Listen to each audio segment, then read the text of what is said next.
Good afternoon and welcome to the Richland Campus 2020 Student Town Hall meeting. I'm Karen Matz. I'm an adjunct journalism professor at Richland Campus of Dallas College. Well, let's just say this has been a contentious election year, to say the least, with the pandemic, the shattered economy, and a Supreme Court appointment just yesterday that will likely affect the country for decades. It's been an unprecedented year for journalists and seasoned voters, not to mention those who are casting their ballots for the first time. In the next hour, we're going to break down these issues and discuss them with a panel of Richland students. Joining me today to moderate this panel discussion is Patrick Moore, government learning enrichment and academic development professor, also from the Richland campus. Professor Moore, nice to have you with us. Thank you, Karen. And I'll just let you know, our panel today is made up with students from the student government here at Richland campus and with Richland student the journalism department. They represent multiple generations, millennials, you may remember, born between 1981 and 1996. Baby boomers, my generation, the best generation, born between 1946 and 1965. And then Gen Xers, who are somewhere in the middle there. Our panelists will respond to a series of questions that are based on the results of a college-wide survey that was done to determine the issues that students consider to be the most important. Thank you all for joining us. Okay, well, let's get right down to it. The topic of most important to the students who responded to our survey is social justice and the Black Lives Matter movement. Over the summer, demonstrations broke out in Dallas, across the country, and really around the world in response to police violence against Black men and women who've been killed by police. The flashpoint was the police killing of George Floyd by the Minneapolis police in February. The incident, as you'll recall, was caught on camera as a white police officer kneeled on Floyd's neck while he called for help. Floyd was gasping for air. Millions of people of all races and genders took to the street to oppose police brutality and racially motivated violence toward Black people, resulting in a call to defund or decentralize police. What are your thoughts on police violence towards Black men and women? Is the issue societal? Or is it one that can be addressed by changes in governments? Let's get started. Thank you, Professor Matz. As far as I think about the social injustice that's happening in America, I know that our president on several occasions has had several chances to defute a lot of the claims that he is with white supremacy. And I know for a fact that when he was faced with that direct question, he said, "I would just simply tell them to stand by and stand back." But during this debate, he has also claimed several times that he has done more for the Black community than any other president. But he tells white supremacy that, oh, you could just stand by and stand back. And I think when you talk about social injustice, you should stand with your people. And he says that also a lot. He says, I stand with the American people. And African Americans are with American people. We are a part of those American people. And it seems when we ask you to stand up for us and to talk about us and to bring awareness to us, he simply refuses to just direct it or direct his statements to those people. He just says, oh, I'm for everybody. But he doesn't exactly say, I don't agree with, cops killing African American people. And he doesn't necessarily say that I'm, with white supremacy. He just leans towards one side or the other. And that brings back to, we cannot have an indecisive president. Same with the coronavirus. He's not making decisions for the American people. He's just making decisions that he thinks will get him good publicity. And therefore, he's not a president for me, because he's not a president that values my views, because he won't even voice his views. Do you think it would have been a game changer if he would have denounced white supremacists? I think it would have skyrocketed him, because we were looking at him to kind of put a stop to it, to put his claims and just lie where he sat.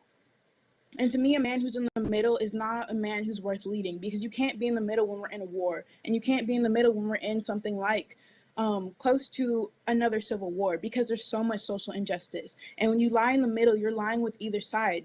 And so we don't have a peace. You want to say that you want to stop the protests and you want to stop people fighting each other and basically the violence that's coming from this and the looting as well, but you won't stand with the side or you won't say where you're at. So we can't, diffuse the situation because we can't say, well, oh, our president said that he stands with us or he stands against us. We can't say anything because you refuse to be and take accountability for the situation. Thank you. Yusha, do you have anything to add to this conversation? Thank you for asking me that question. And to add on top of that, I'd say that it's definitely not something a president of a country should say to any extremist group, whether it be for good or for bad, to stand back and stand by. I mean, it just shows how narcissistic the person is. And coming to the killing of an African American man who was gasping for air, screaming for help, and not only one officer at the scene, but 3 others. This is a really disgusting fact that took place only at this moment in history when President Trump took office. If you look at police crimes and how the numbers have risen since the beginning of America until today, I don't have the statistics, but in my personal opinion, I don't think there has been any president who would have had allowed armed protective forces to deal with civilians in such manner. And that would be all that I have to add on this. Well, and let's stick to opinions here, which you have a very valid opinion, but let's not forget, right? We have a long history in this country of violence, police violence. There was a Time magazine cover from, I think it was 2 years ago, that looked very similar. It was a scene from Baltimore that looked very similar to what we saw in the 60s. This instance, however, was caught on camera. People were there. So we've got more cameras out there, right? We've got people that are sort of citizen journalists, if you will, that are catching these moments, right? That are seeing these injustices right there in person and say, wait a minute, this happened. And hey, I've got the proof, right? Angela, do you have something to add? I do, thank you. In regards to George Floyd's death, it may have sparked the whole conversation and pushed forward the Black Lives Matter movement, but this is not an isolated incident. Like we've sort of already talked about, we've seen it time after time again of police officers going after Black men in particular and profiling people and seeing those deaths play out. When we look at those police officers and their histories as well, we see that there has not been enough on a systemic level for them to get, let's say, a consequence in order for that to be avoided. And so how I see it is that it's a large systemic issue, and that's when people begin to talk about defunding the police. And it may not necessarily mean entirely eliminating the police force, but there is a larger issue that we need to be looking at on a societal level. How we profile people, are they getting the proper training, and what is their education program like, and what are the steps to de-escalating a situation before someone gets killed, accidentally or purposely. Barbara, we turn to you. Thank you. I'd like to say that I agree with what Angela said. I think that the police department and the education system for police needs to change systematically in order to avoid killing the people that are supposed to be protected. The main purpose of a police person is protecting the citizens and protecting the people in their jurisdiction, rather than killing them and profiling them and always going on assuming that they're criminals rather than assuming that they're innocent. Because there's this precedent of saying, like, assuming that you're innocent rather than assuming that you're a culprit right away without any proof. So yeah, that's my thoughts on it, on the topic. Thank Here's a question, and Dara, I'm going to pose this to you. Do you think that the violence we're seeing is a product of systemic racism? Is it a product of our political climate? Is it a product of our socioeconomic climate? What do you think? Yes, it seems like it's a little bit of all of that. I think, when George Floyd was killed, it brought that onto everybody's radar screens. These things happen, like you said, and they don't always get caught on the camera. And so, but that one was so like in front of everyone's eyes that we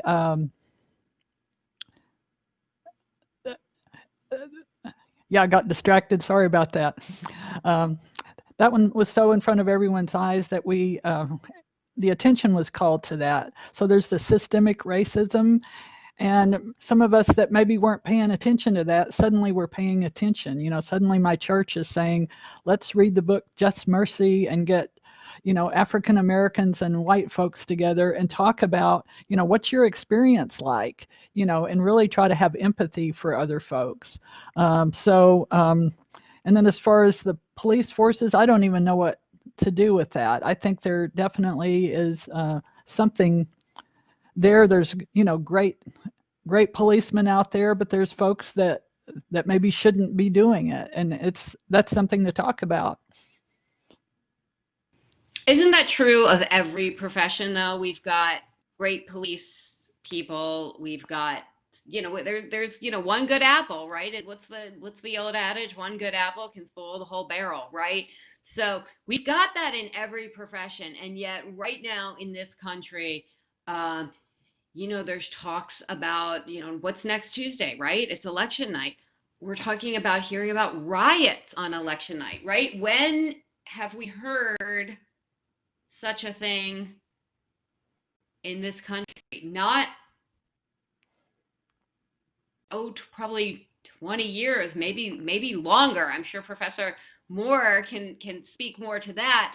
But, we are at a turning point or tipping point in our country in terms of, let's talk about violence against journalists. Journalists who go out and cover these protests now are generally flanked by security guards. And if they're not, they are in riot gear, putting their lives out there. And their job isn't to pick a side, it's to tell a story. And yet when they go out to tell a story, right, they are putting their lives to some extent, right, at risk, because protesters do want them there, but don't want them there all at the same time. So it is a very contentious time in this country. Yusha, I want to get back to you. You have been a victim of racism. Tell us about that. Thank you for asking me that question, Professor. And yes, I actually have been. Actually, 4 years ago, I moved to the USA from Middle East, Saudi Arabia to be specific. Yes, I am Muslim. Yes, my first name is Mohammed. So all that combined, you can see that where I can relate it to. And even until today, everywhere I travel, they look at my passport, they call me out of the line specifically, and then they scan me. I'm not going to say a gaze or look. They literally scan me with these certain set of eyes that puts anyone at discomfort. It makes you think, what have I done wrong? Is my name wrong? Is my name wrong? Do I look funny or whatever? So yeah, it's horrible. I hope no one ever has to go through it.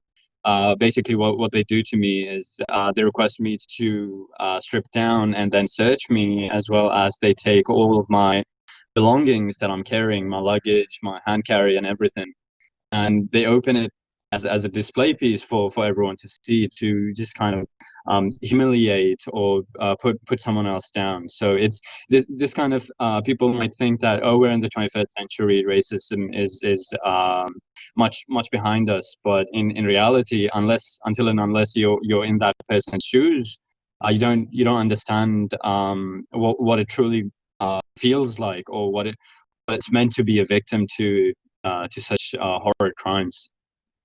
Well, thank you for sharing your story. I am sorry that you have to deal with things like that. It's certainly a teachable moment, right, for our country, for our police, folks at TSA, and hopefully, if we're gonna, let's be optimistic here, we look towards the future, we will see change in some sort or form, right? We don't know what that will look like, but we will hopefully see a change, and we will see some of the systemic racism and the systemic hatred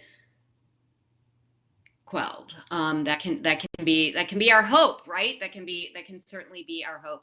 So thank you for talking about this topic, our fabulous panelists. Our next issue this afternoon is the coronavirus and the toll it's taking across the nation and around the world. According to the Centers for Disease Control, we're closing in on 225,000 deaths in the U.S. due to coronavirus, and that is likely a massive undercount. The CDC also says that we have in excess of 300,000 excess deaths in the U.S. this year. Most of those will have been due to the coronavirus, only not specifically noted on death certificates or whatever. And so it's a massive loss of life. Plans to address the coronavirus would normally have been managed by the federal government, but the Trump administration pushed that responsibility back to the states, and in some places like North Texas, to the counties, to enact a plan to try to control the global pandemic. So in your opinion, panelists, what is the best approach? To have a coordinated federal response to the global pandemic, or should the states and should the smaller jurisdictions take responsibility themselves for the pandemic in their areas? One other issue that's related to this is while we still don't know what the long-term impacts, even people who recover from or don't have serious disease symptoms through the coronavirus, if you have the disease, there are hints, there are indications that there could be long-term cardiac or cardiovascular problems that people suffer. Given that background, the Supreme Court right now is in the middle of hearing arguments about the Affordable Care Act. The Trump administration is arguing to have the Affordable Care Act thrown out in its entirety, which would strip 20 million people of health insurance. It would, for students, it's relevant to many students' lives. The provision that allows young people to stay on their parents' insurance until they're 26 years old would be lost if the Affordable Care Act or Obamacare were held to be unconstitutional, and also the provision that protects people with pre-existing conditions, that would be lost as well if the Affordable Care Act were thrown out in its entirety, as the administration is currently arguing to have done. And so that's a lot of questions, and I'm curious to see what the panelists have to say about any of those, whether about the general government response to the coronavirus, or the way that the Affordable Care Act, Obamacare, is endangered now in the midst of the pandemic. So let's go to our panelists. And first, why don't we hit you, Yusha? Thank you, Professor Moore.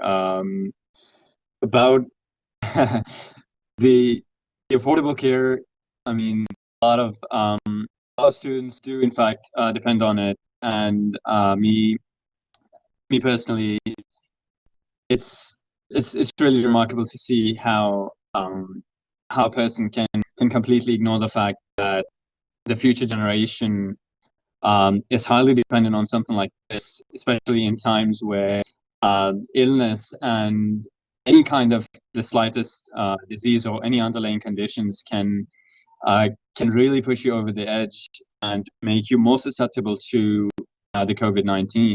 So one of my attorneys here at the law firm that I work at, he contracted the COVID through his charity work that he does at his church. So even now that he's recovered, he's still facing issues with kidney problems, high blood pressure.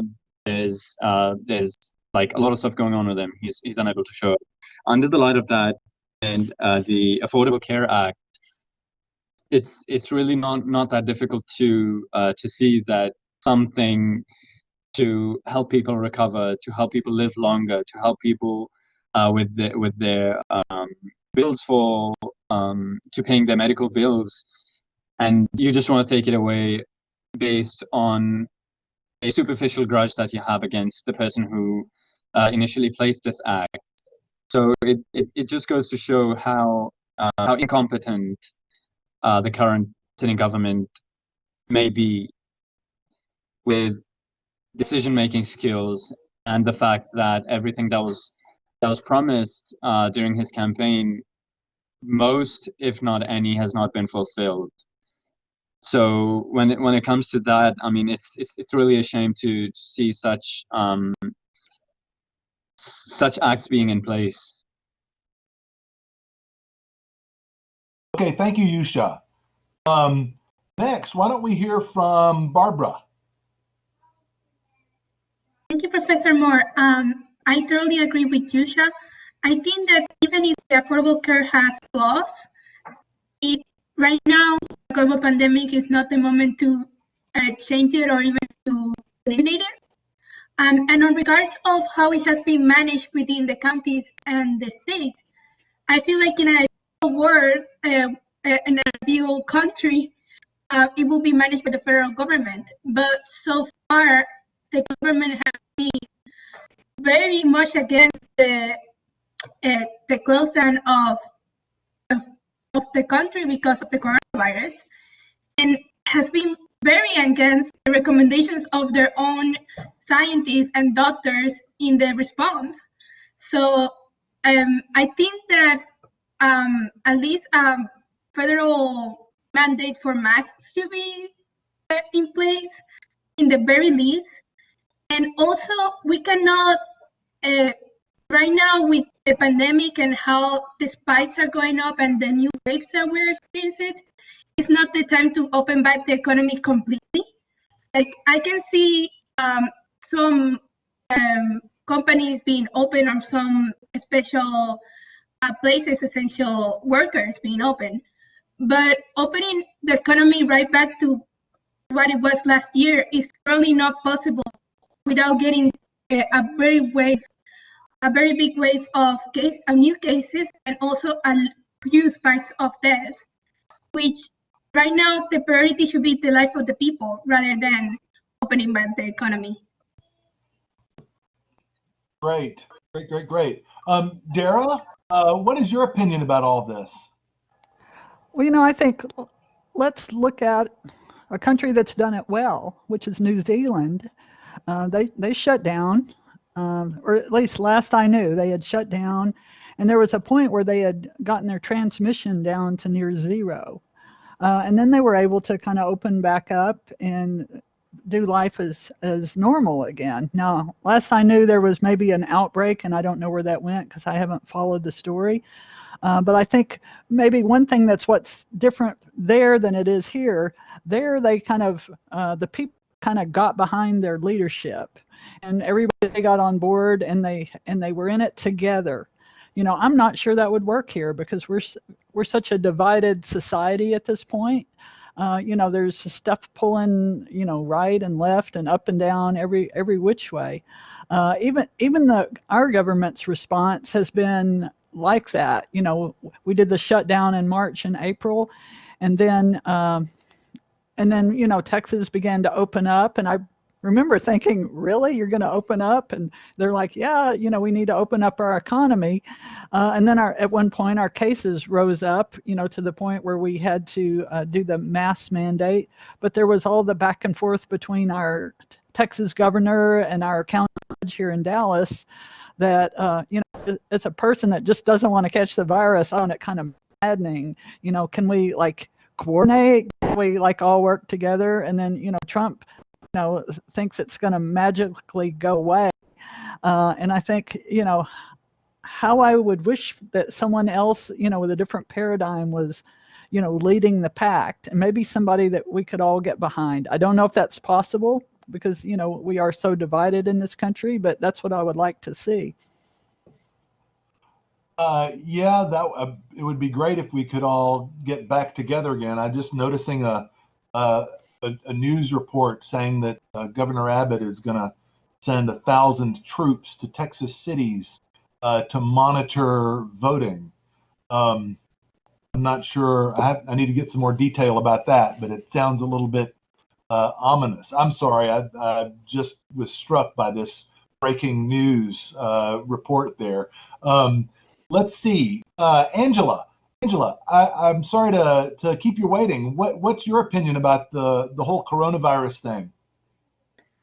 So I think for a while we've let the state governments try to handle it on their own, and we've seen a vast amount of different outcomes, such as New York having a very successful story, and we see that they've really flattened their curve, whereas us living in the South and Texas or in Mississippi, the curves are not as flattened. And so I think what a lot of people are hoping is after the election there is going to be some sort of unity with the government again.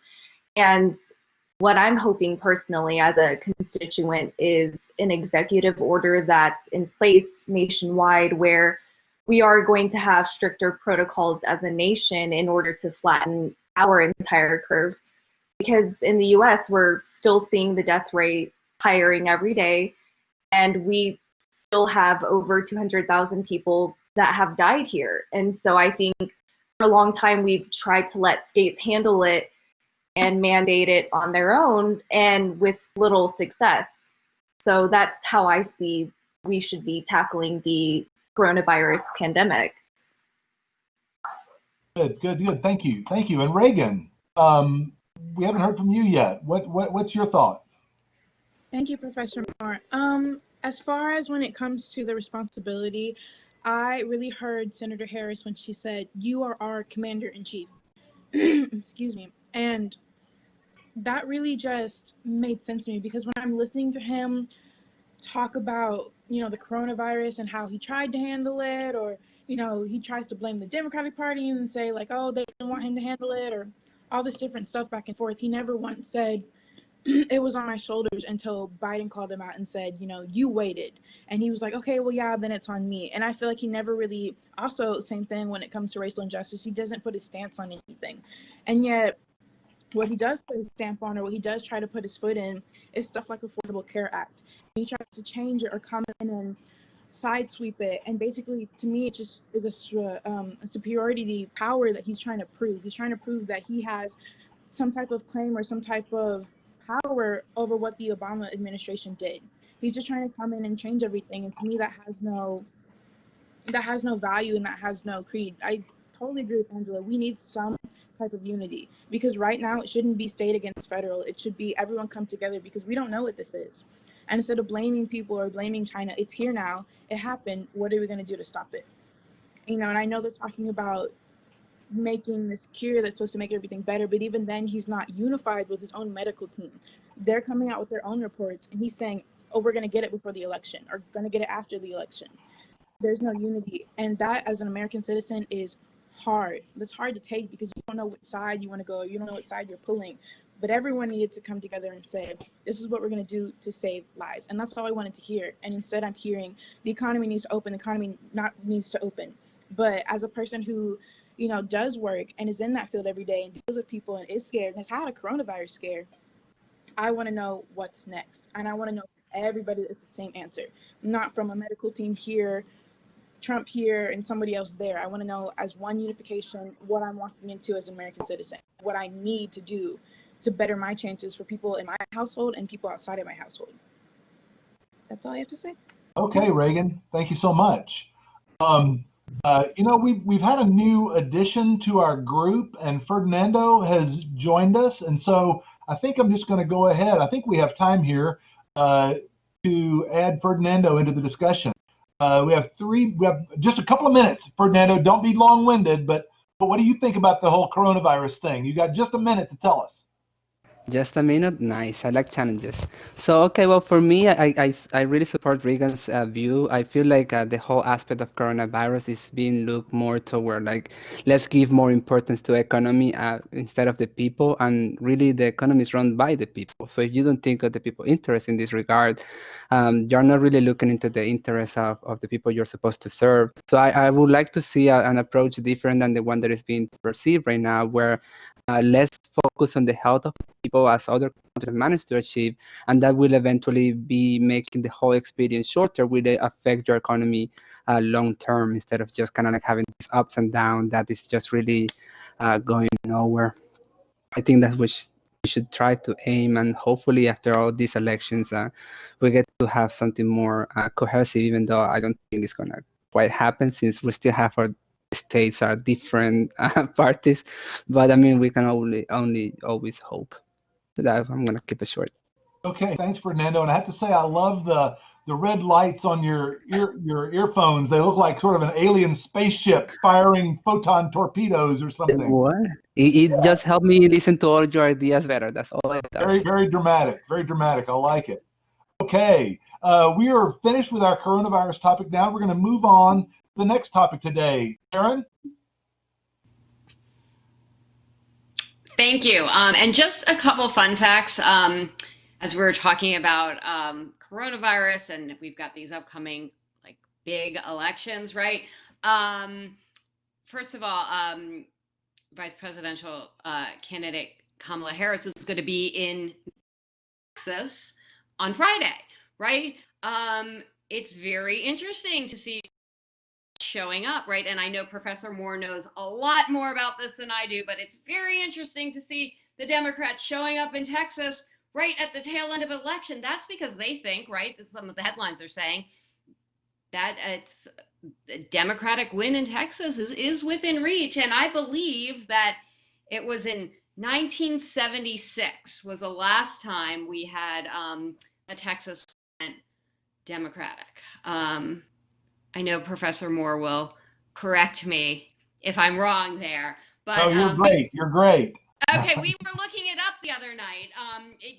We were looking it up around here. So there's an interesting buzz, right, in Texas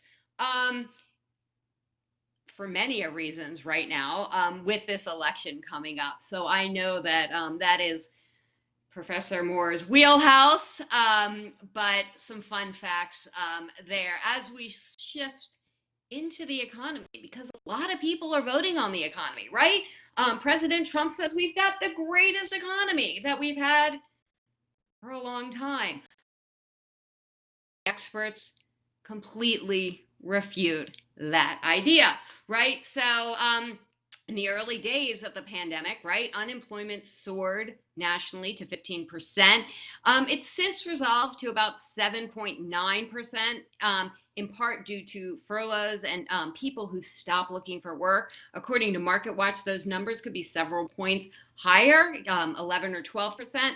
So our next question is going to be on the economy. So in your opinion, and Angela, I'm going to ask the question, so you're ready to go and on deck. So in your opinion, should the government address these economic trends with economic aid? Should they go to businesses? Should they go to individuals? What type of businesses should get these? And should the government address the pandemic first? Or should we say, okay, let's open the economy and the pandemic's going to resolve itself? And then, of course, we're hearing a lot about, well, maybe the answer is herd immunity. But some experts are saying not so fast. Herd immunity is a very scary idea. So we've got a lot to dig into here with the economy. So Angela, what are your thoughts? So I think the biggest concern or priority that we should really be undertaking as a nation right now is the pandemic. And, in order for us to really tackle our economy sufficiently, we really need to have people feel like they're in a safe place. And we're not able to do that when our rates are so high and people are still suffering from that. And I know local businesses are. And I think we've already tried to open the economy back up, or, here in Texas, when we've tried to just scaffold that. And we may see visitors or people out there going to restaurants or local businesses, but at the same time, the rates are still raising and increasing. And, myself, I don't feel safe enough to go out there. And as much as I want to support local businesses, if we don't feel safe and if our rates get worse, there's not necessarily a good way to really boost the economy. And like we've mentioned before, the unemployment rate is still, people might think 7% is pretty low, but when we're thinking about the amount of people that are furloughed and struggling to find jobs, that rate is still quite high for our nation. And so in order for us to really focus on the economy, I think what we really need to focus our attention and our resources on is the pandemic. Well, and let's face it, right? College-age students, right, were hit hard by the pandemic in terms of economic blows, right? I talked to countless students lost jobs, right? Many of them were in the service industry, right? That's a super popular job for while you're in college, and people have really slashed their workforces. So it's really hit your pocketbooks hard, right? Not to mention, right, there's sort of a thought process out there that's talking about how maybe we should open schools and ease up on opening restaurants and businesses, and there's mixed thoughts on all of that, right? There is no perfect in a pandemic, right? Let's face it, there's no perfect, and what we do, right, and how we conduct our lives just can't be perfect now. I like to say that we're all doing a lot of pivoting right now. So Reagan, what are your thoughts on the economy, the pandemic, and where we are right here, right now? Thank you, Professor Matt. Well, I definitely agree. I miss eating out so bad. I miss allergies. I'm so sorry. Just being in that restaurant environment, I really do truly miss it. But also working in an environment like that, I see the worry that people have, even just being somewhat kind of close to other people or other families. So one thing that Biden said during his final debate is he said, I agree opening the economy little by little. However, you're not providing people with the right tools, versus sitting next to a family that, maybe might be a little coffee, you can't hold that against anybody, but I might feel a little uncomfortable just eating there, put plexiglass in. I would rather sit with plexiglass where I can still talk to people, but the government needs to provide that. Same with schools. Give us more resources. A lot of teachers are getting the resources on their own. And so I agree that we need more economic aid. I'm all for everything opening up, but I want it to open up safely. I want to be able to do things where I don't have to feel worried that somebody may be getting a little close to me. And unfortunately, a lot of people do feel like that. I feel like that sometimes, even working with people, And I think because same thing when it goes back to, being the middleman, when you don't have a stance on it, like we didn't know if Trump wanted to wear a mask or if he didn't wear a mask, what he was for the coronavirus, what he wasn't. And I feel like I see that when I'm in that environment. I see people not wanting to wear their mask. And the first thing they say to me is, my president doesn't want me to wear a mask, so I won't wear it. And that is the hardest thing as a service worker to refute. Now, this is our policy, please, and it's like they don't want to hear it. And that's dividing us also. So not only do we need economic aid, we just need economic unity. We need unity, period. And I'm just seeing it not happening, and it's crumbling slowly but surely. And that makes me so nervous to continue working and just to continue being in that environment. So those are my thoughts.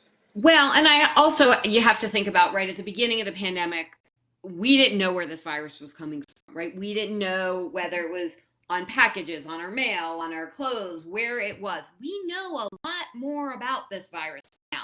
We know how it's transmitted. We know how to reasonably, right? There's risk in everything you do, but we know that masks, right? They do offer a form of protection. I know journalists all over the country that have been in protests. They've been covering President Trump. They've been covering Vice President Biden. They've been in crowded situations and they're masked up and they've stayed safe. So I think we know some of the things that work, right? There's nothing foolproof. We know some of the things that work. Now, how do we implement them and move things sort of along? Ferdinando, tell us Yes. what you think. I'm gonna kind of like use Reagan to translate into my idea that something that I feel like it is happening that is at the very least for me concerning is that they're trying to manage the whole pandemic and the economy based on trying to get the result of the elections. So it's not really like trying to actually work with the economy. It's just to boost their chances of real activity. So it's starting to become this idea that whether you support one is start making the whole pandemic as like if you support the pandemic, you are like with the blue side, or if you're not, you are like with the red. So it's the whole also concept of the mask, like whether if you wear it is because you're a liberal, like how dare you last week. It's like, well, let's like this is not about politics. This is just like about health, and if you take this seriously, I mean, you approach this in a less biased approach. Which is at the very least what I think both sides could agree that we all want to have a great economy in our nation because that means that we're going to live better. But when the moment you start like politicizing these methods and you start to separating because maybe some of the left have very good ideas but they don't completely implement it because some of that can be merged with the right and they don't want to be mixed together. And I think then we're kind of like going like really away from what is supposed to be the whole idea. That it's like it doesn't matter really like if you're left or right. You should be able to find a middle ground that is better for the most people overall. So that's what I would like to see. That stop just trying to like politicize one view or another and try to collaborate better. And to affect the majority of the people, which should be your job instead of just kind of like the interest of a few people. In this case, trying to get reelected. Okay, thank you. Yusha, what do you have to add to the conversation? Thank you so much, Professor. First things first, I'll refer back to that opening up the economy is definitely not the right move because if you look at the other three major countries, China to start with, then New Zealand and Australia, all three of them went on an extreme lockdown just for 2, 3, 4 weeks at max. And now if you look at it, they barely have any cases rising. But on the other hand, here we have we have a president who's sort of more business minded, where he just wants to keep the business up, and he doesn't want to stop because that's how he makes his income. If you look at it, so opening up the economy is definitely not the way to go. On the other hand, it is being politicized, yes, because if anyone's been following any of the debates recently, one thing that is common and you can highlight throughout them is that none of the parties take an official on the COVID-19. They say that, oh, we are going to implement that, we are going to do this, we're going to do that, but no one says, I have done this, I am doing this, this is proof. So when it comes to politicians thinking about themselves or the people first, of course they're thinking about themselves first. And that being said, it's really up to the people themselves, because one of my friends, no doubt he's a Trump supporter, good guy, but he went to a Trump rally right after Trump had contracted the COVID, and I told him to take his mask with him, but he came back and he tested positive for COVID-19. Then I was kind of just rubbing it in his face that, oh, you guys say that the open air COVID-19 cannot catch as easily, or you cannot contract it as easily as in air-conditioned areas.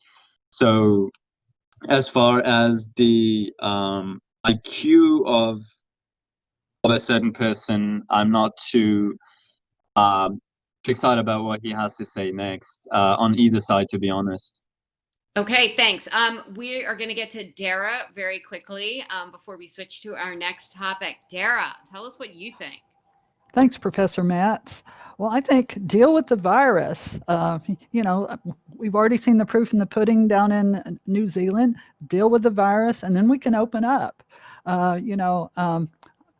I didn't agree about opening up at first, but now I see the wisdom. But we just got to deal with our sickness first, make it where the cases aren't transmitting, and then we can get back to some of the normal, and then maybe do contact tracing. When there are outbreaks. Okay, Dara, thanks. Barbara, quick comment from you. Well, mine is pretty quick. I pretty much agree with everybody saying. I think that we have to focus on slowing out, planning up our wave and just planning this whole curve.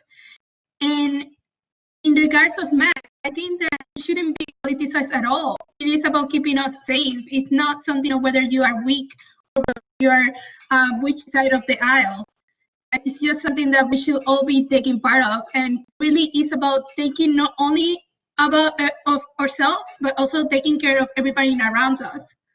So it's also an issue about empathy. It's not only about you and you not liking wearing a mask, because I don't think nobody likes wearing a mask. It's uncomfortable, but it's something that we should do because it's going to protect us and protect everybody around us.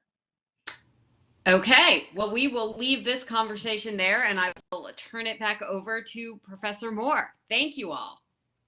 And thank you. Our final topic this day is the Supreme Court.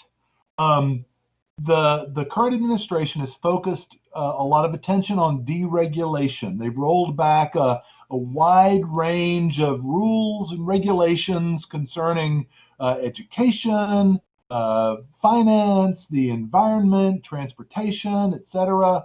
The Brookings Institution, the nonprofit, it's a think tank. Brookings Institution has said that we have seen challenges to civil rights.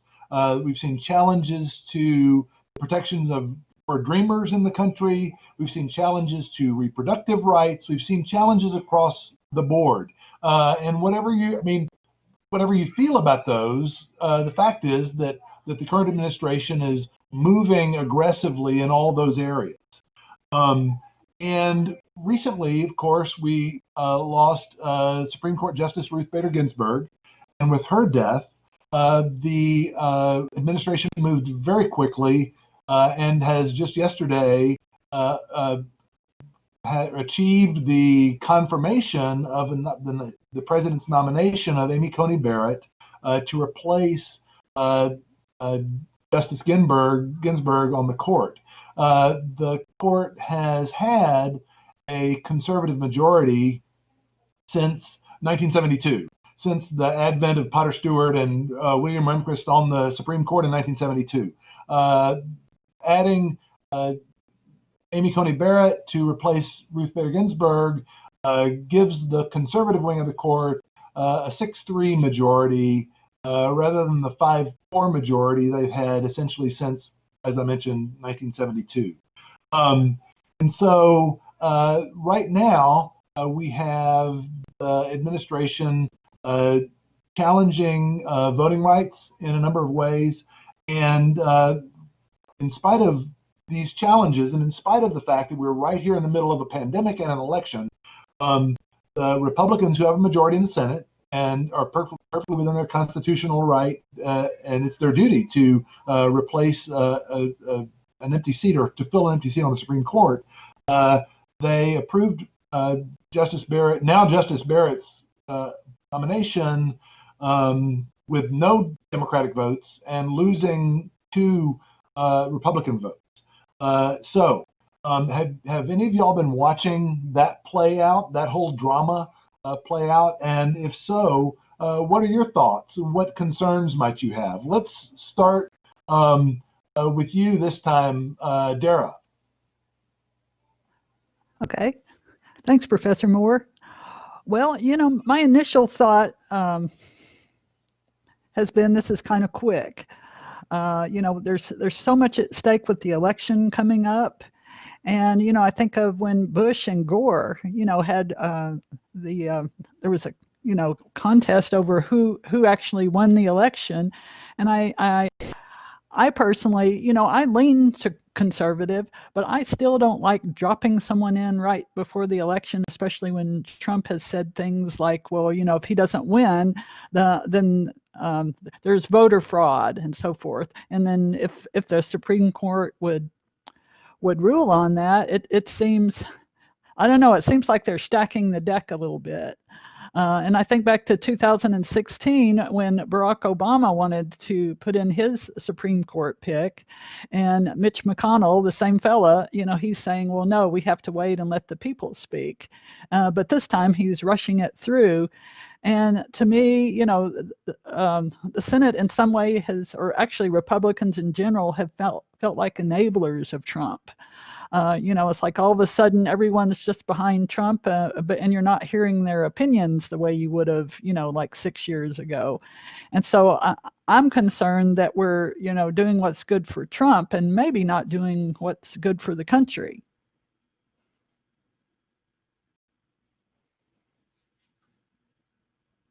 Interesting perspective. Thank you. I wonder the same things that you do. What about you, Barbara? What's your take on all of this? Have you been watching? Well, I haven't watched as closely as I should have probably.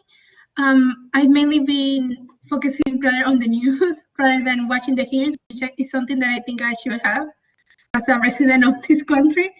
That's okay. There's a lot going on these days, and you can't pay attention to everything. No problem. But I agree with Dara, what she says. I think that there was this precedent set on 2016, right? And waiting for the people to speak in an election year, a Supreme Court nominee. And on the case of Barack Obama, it was at least a few months before the election. And in this case, it was, a week? Like, if you think about it, there were, 5 days from the election day? And we already have...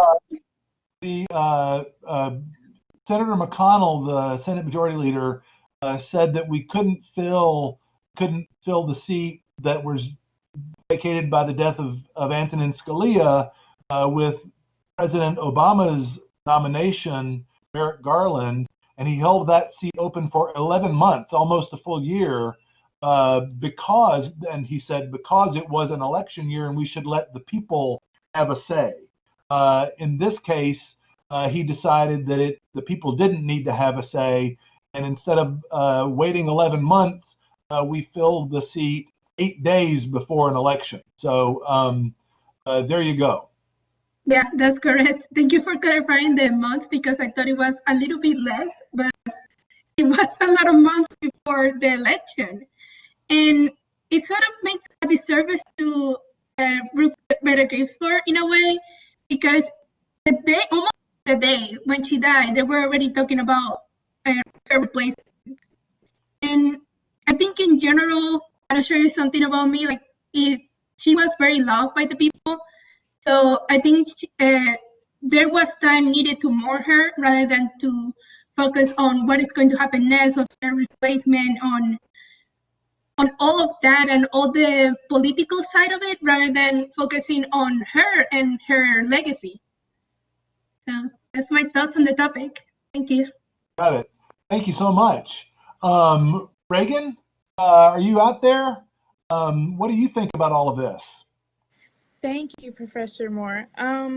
Personally, I feel like it was incredibly rude the way they tried to fill Ruth Ginsburg's seat so quickly, because I feel like she was so beloved, and literally people were still visiting the just putting great flowers out there for her and just giving her gifts and talking about her and showering her. And in that moment, you're like, that's so sad. Well, on with Amy Coney Barrett. And I just felt like that was so rude and so quick. And it was quick for a reason, because they were stacking the deck.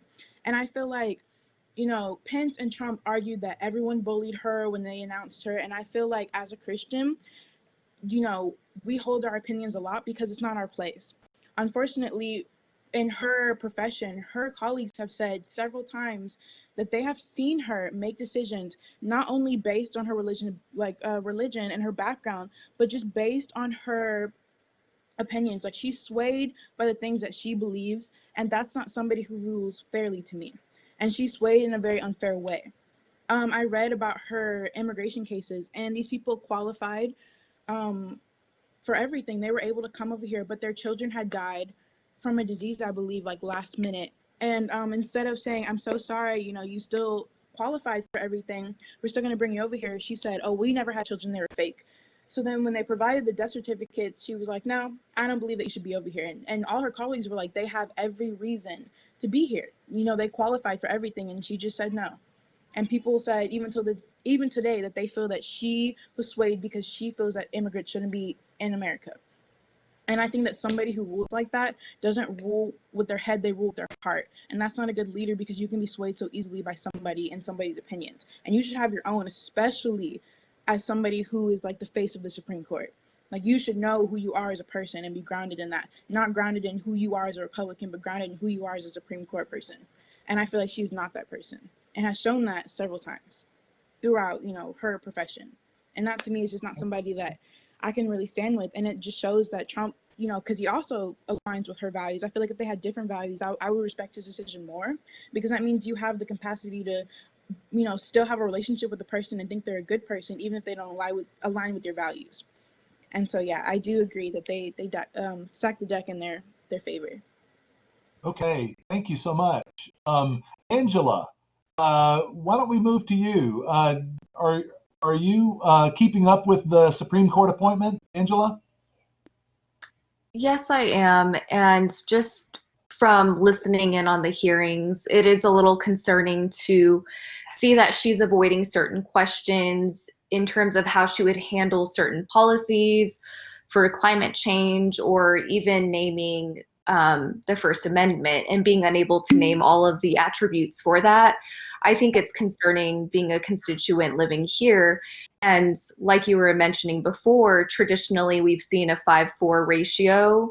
And now that it's being converted to 6-3, it is concerning for someone, even as a journalist that tries to remain objective, to see such a discrepancy in that ratio in itself. And I think when we look at the polls and we see that people are voting, either for Biden or for Trump, and or Biden in most cases is leading by a few points, it's still rather equal. And so if we're not able to see that in the Supreme Court justice, it makes me concerned that our voices as a nation is not really being resonated or represented in the Supreme Court. So yes, it is concerning for me, especially hearing how the nomination is going and seeing that Democrats are not relating to her at all. So it's difficult to not think that this is a political push forward to really push forward Trump's own agenda. Thank you. Ferdinando. Thank you. Yes. Can you hear me, right? Yes. Okay, good. Well, I will have to say this. I'm not completely sure if they're actually working towards Trump's agenda. I just think that they're working on their own agenda, the conservative agenda, I believe. Because regardless of Trump wins or loses in this election, the fact that they have that spot will have power for them, like, for many generations. For me, it's a little bit scary. Because I don't think the way the positions are seated right now, it does a proper representation of how the balance is between blue and red. And I do believe that it was so rushed. I haven't done my proper research as Reagan did in this person, so it's not like I can completely do an assessment on her qualifications. But I do believe that it should not have been done that way. I believe that I know that I'm short on time. I would like you also to step in, so I'm gonna try to keep it simple. But I would have loved to, I don't know, to be some consistency. I think that there's some areas, at least when it comes to Mitch McConaughey, look at me, just the guy who we're talking to. That I think that he has way too much power without a proper McConnell. Yes. There was some type of like resistance because it kind of felt like we were already give up to this that happening. Like there was no way we could do anything about it. You know, that feel of kind of like withdrawal, like there is no way we can fix it. It's like, yeah, like I don't want to feel that way if I'm supposed to have a voice. So yeah, I'm gonna say that. Okay, thank you. And finally, I think finally, if I've not lost somebody, Yusha, where are you on all this? Thank you, Professor Moore. I mean, it's a very well and concise. I'm going to keep it very short and concise, given the current justice who was sworn in. She is very religiously biased, and me having experienced working with the immigration court, especially, it's not too far to see that judges do have emotional and their own religious bias when it comes to ruling on a case, and it has been consistent throughout her cases that she picks and chooses on who comes in and who leaves and who doesn't. So it is very concerning that we have such a person, and to the best of my knowledge, justices sit for life or until they resign. And I don't think that it will be either of those cases will be anytime soon. So it's truly fascinating to see on how this is going to go with a 6-3 ratio, which has not been seen in recent history. And I'll just keep it at that. Okay, thank you, Yusha. And I think that wraps this this question for this discussion. Professor Matz. Okay, well, thank you to all of our panelists for your bright and passionate ideas. With that, we are going to conclude the Richland Campus 2020 Student Virtual, right, Town Hall meeting. Thank you again. Thank you to our production crew for bringing this event together. And I think the big message here is, right, we have 1 week until elections. So if you haven't voted to voice your own opinion, please do so. It'll be interesting to watch election night to see what is going to happen. Professor Moore, you always watch the elections with Richland, and you always have so much history and insight. What are your thoughts there? It's going to be really interesting to watch on election night. You know, we never really know who won. We frequently, but not always, have network projections of who won, but there are always counting votes that happens days and even weeks after the election.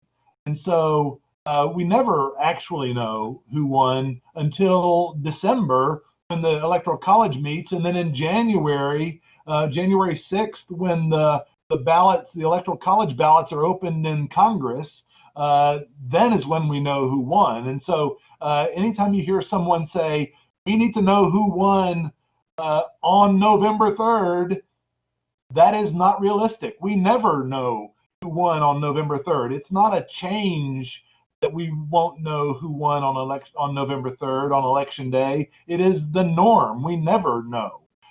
And this year, we will probably have even less knowledge of who won because we've all seen, because of the pandemic, there is a massive increase in mail-in voting. And so those many states don't allow the election officials to even start counting mail-in ballots until election day. Now, don't ask me why they would have a law that requires counting to begin on election day rather than when the ballots arrive, but that's the way it is. And so it is highly unlikely that we will not know who won the election on election day.